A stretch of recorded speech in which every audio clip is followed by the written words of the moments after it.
anak-anak, bagaimana kabarnya? Semoga kalian selalu dalam keadaan sehat dan tak kurang satu apapun, serta tetap selalu semangat belajar.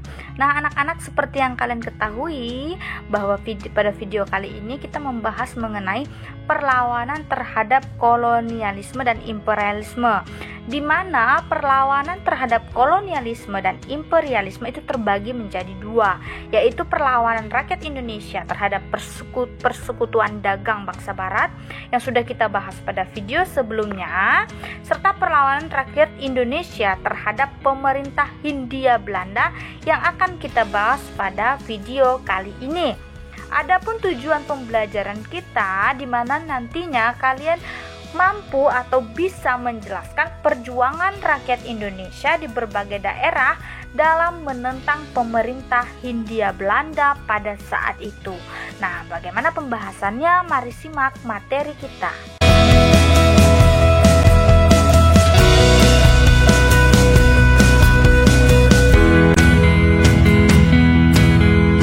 Nah, anak-anak, perlawanan terhadap pemerintah Hindia Belanda yang dilakukan rakyat Indonesia itu terdiri dari Perang Saparua di Ambon, Maluku, Perang Padri di Sumatera Barat, Perang Diponegoro, Perang Aceh, Perang Sisingamaraja di Sumatera Utara, Perang Banjar, dan Perang Jagaraga di Bali. Nah, tentu saja kita akan membahas perang-perang di berbagai daerah ini yang menentang pemerintah Hindia Belanda pada saat itu. Kita mulai dari Perang Saparua Ambon, Maluku. Nah, anak-anak, sebelumnya Ibu mau mengatakan bahwa pembahasan mengenai perlawanan rakyat Indonesia di berbagai daerah terhadap pemerintah Hindia Belanda ini akan kita bagi dalam beberapa part. Nah, untuk video kali ini adalah part satunya, yaitu kita membahas mengenai Perang Saparua Ambon, Maluku. Nah, untuk Perang Padri, Perang Diponegoro, Perang Aceh, perlawanan Sisingamaraja, Perang Banjar, Perang Jagaraga di Bali, itu akan kita bahas di next video ya, yang kita akan buat part 2, part 3-nya dan seterusnya. Jadi untuk video kali ini adalah part 1, yaitu kita bahas mengenai Perang Saparua Ambon, Maluku. Nah, bagaimana Perang Saparua Ambon, Maluku? Mari simak videonya.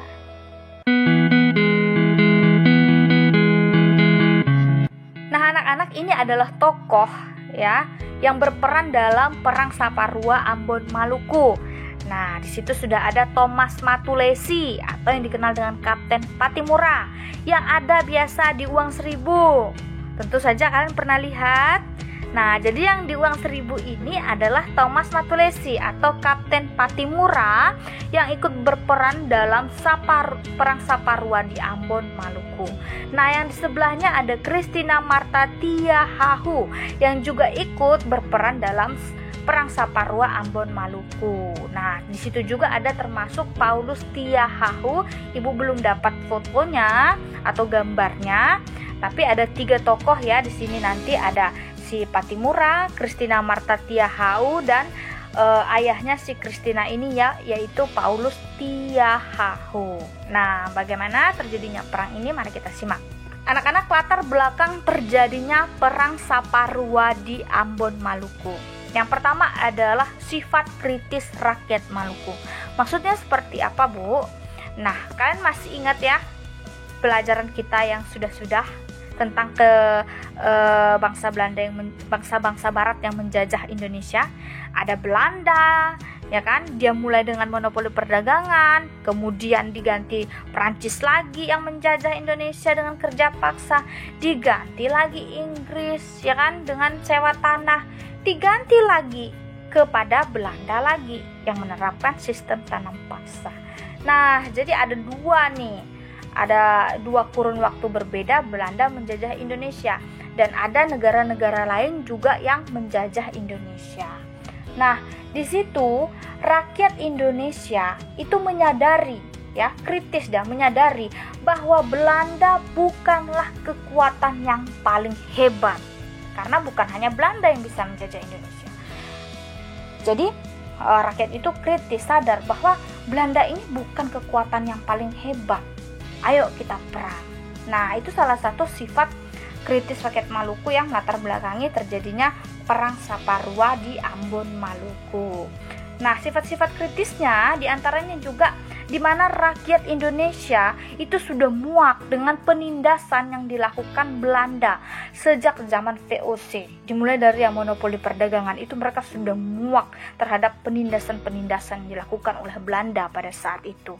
Nah, kemudian juga diberlakukannya kembali penyerahan wajib, yaitu berupa tanaman-tanaman yang diperlukan Belanda pada saat itu dan kerja wajib, serta adanya pengerahan tenaga kerja dari rakyat Indonesia untuk menjadi serdadu Belanda pada saat itu.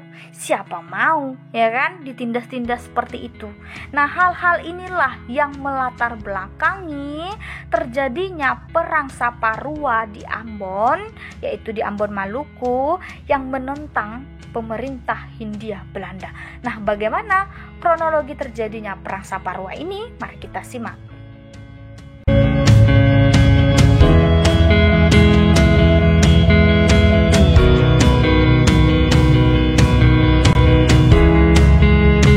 Nah, anak-anak, Perang Saparua di Ambon Maluku itu dipimpin oleh Patimura.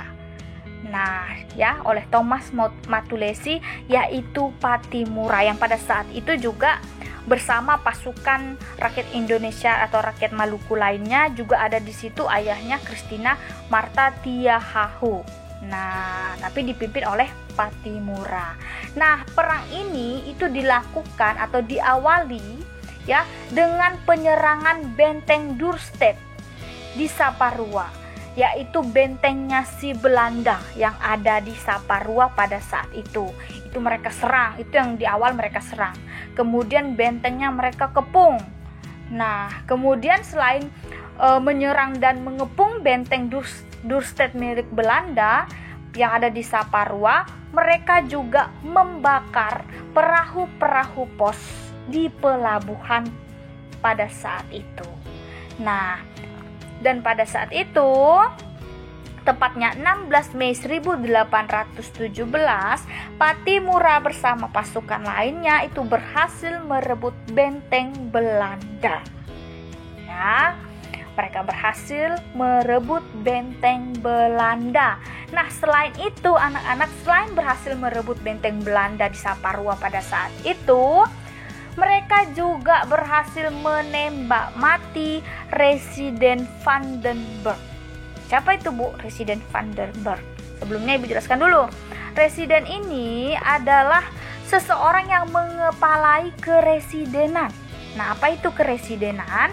Keresidenan itu adalah wilayah pemerintahan Belanda. Nah, pada saat ini nih, wilayah pemerintahan Belanda yang ada di Ambon Maluku. Jadi si Vandenberg ini adalah orang yang pada saat itu mengepalai wilayah pemerintahan Belanda yang ada di Saparua, Ambon Maluku. Nah, dia sudah berhasil ditembak mati oleh Patimura dan kawan-kawan pada saat itu. Nah, selain berhasil merebut benteng Belanda, berhasil menembak mati Residen Vandenberg, perlawanan oleh rakyat Maluku itu tersebar luas, semakin meluas, tidak hanya di Saparua, tapi hampir di seluruh wilayah Maluku, ya kan? Untuk menentang si pemerintah Hindia Belanda tadi. Sehingga si Belanda ini, pemerintah Hindia Belanda ini merasa terdesak. Aduh, kalau dengan melihat jumlah kita seperti ini, kita bisa kalah nih melawan rakyat Maluku.